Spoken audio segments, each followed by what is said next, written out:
kita ada pelaksanaan Budi 95. Ya. Semua negara, lebih-lebih negara jiran, menaikkan harga minyak. Tapi Malaysia mengambil keputusan untuk mengekalkan harga minyak Budi 95 pada kadar RM1.99. Alhamdulillah. Ya. Dan kita tahu juga bahawa ini telah memberikan banyak manfaat kepada rakyat,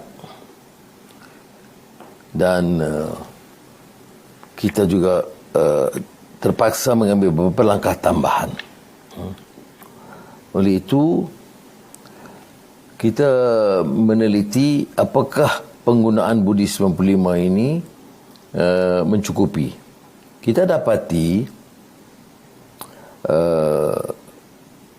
purata penggunaan Budi 95 adalah sekitar 100 liter. Mana majoriti rakyat guna hanya 100 liter sebulan. Dan hampir 90% rakyat menggunakan kurang dari 200 liter sebulan. Ya, maka tidak terjejas.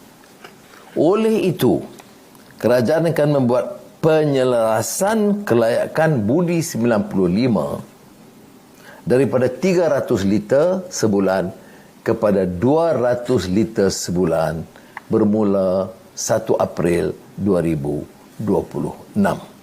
Dan langkah ini tentunya sementara menunggu keadaan minyak, bekalan minyak dan ekonomi dunia pulih, tetapi belum ada tanda-tanda ke arah itu.